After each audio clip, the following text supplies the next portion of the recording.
कि मैं कौन हूँ। अनुष्का, तुम मेरे बारे में जैसा सोच रही हो ना, वैसा कुछ भी नहीं है। मैं इस कंपनी का सिक्योरिटी गार्ड नहीं हूँ, बल्कि इस कंपनी का मालिक हूँ। ये कंपनी मेरी ही है। क्या तुम इस कंपनी के मालिक हो? फिर तुमने ये गार्ड के कपड़े क्यों पहन रखे हैं? और तुमने मुझसे झूठ क्यों बोला कि ये कंपनी तुम्हारी नहीं है, तुम इस कंपनी के सिक्योरिटी गार्ड हो? वो सब मैंने तुमसे इसलिए बोला था क्योंकि शादी करने से पहले मैं तुम्हारी सच्चाई जानना चाहता था कि जिस लड़की से मैं शादी करने वाला हूँ उसका नेचर कैसा है। वो मुझसे प्यार करती है या फिर मेरे पैसों से प्यार करती है।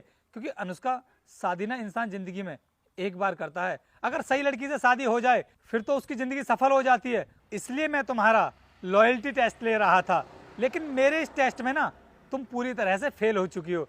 मुझे तुम्हारी ऐसी लड़की से शादी करनी ही नहीं है जो इंसान से नहीं बल्कि उसके पैसों से प्यार करती हो। नहीं रोहित, मैं ऐसी लड़की नहीं हूँ। मैं तो बहुत अच्छी लड़की हूँ और मैं तुम्हारे पैसों से प्यार नहीं करती हूँ। मैं तो सिर्फ तुमसे प्यार करती हूँ और अब मैं तुम्ही से शादी करूंगी। हाँ रोहित, मेरी फ्रेंड बिल्कुल ठीक कह रही है। ये पैसों से प्यार नहीं करती है, ये तो सिर्फ तुमसे ही प्यार करती है। और तुम्हारे बारे में ना मुझसे बहुत अच्छी अच्छी बातें करती थी। मुंह बंद करो तुम दोनों अपना।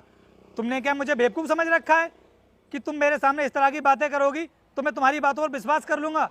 मुझे ना तुम्हारी सच्चाई के बारे में पता चल चुका है कि तुम पैसों की बहुत बड़ी लालची हो और तुम्हारी नजरों में ना इंसान की कोई वैल्यू नहीं है बल्कि पैसों की वैल्यू है। और तुमने अपने मुंह से भी कहा था ना कि तुम पैसों को ही सब कुछ मानती हो, तो तुम अब मेरे सामने ये सब बातें क्यों कर रही हो? क्योंकि तुम्हारे सामने मेरी सच्चाई आ चुकी है कि मैं कितने पैसे वाला हूँ। ये कंपनी मेरी है, मैं बहुत बड़ी कंपनी का मालिक हूँ और शायद इसीलिए तुम मुझसे शादी करने के लिए हाँ बोल रही हो। लेकिन अब ऐसा नहीं होने वाला है। मैं किसी भी कीमत पर तुमसे शादी नहीं करूंगा। और मैंने तुम्हारे पापा से ना शादी करने के लिए इसीलिए हाँ कर दिया था क्योंकि तुम्हारे पापा की जो आदत है ना, बहुत अच्छी आदत है। वो मुझसे प्यार से बात करते थे और मैंने उनका नेचर देखा है। इसीलिए मैंने सोचा कि जिस लड़की के बाप इतने अच्छे हों तो उसकी लड़की भी अच्छी होगी। बस इसीलिए मैंने शादी के लिए हाँ कर दिया था। लेकिन मुझे नहीं पता था कि जिस लड़की का बाप इतना सीधा साधा हो उसकी लड़की इतनी घमंडी कैसे हो सकती है। और अच्छा हुआ कि समय रहते तुम्हारी सच्चाई मेरी आंखों के सामने आ गई, वरना मेरी तो पूरी जिंदगी बर्बाद हो जाती।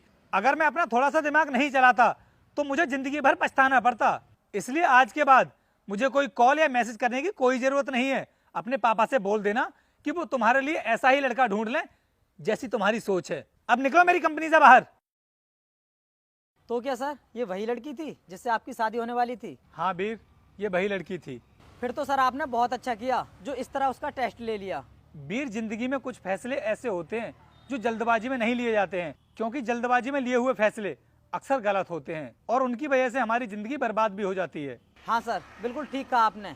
आप मेरे साथ ऑफिस चलिए, आपके एक फाइल पर साइन लेने हैं।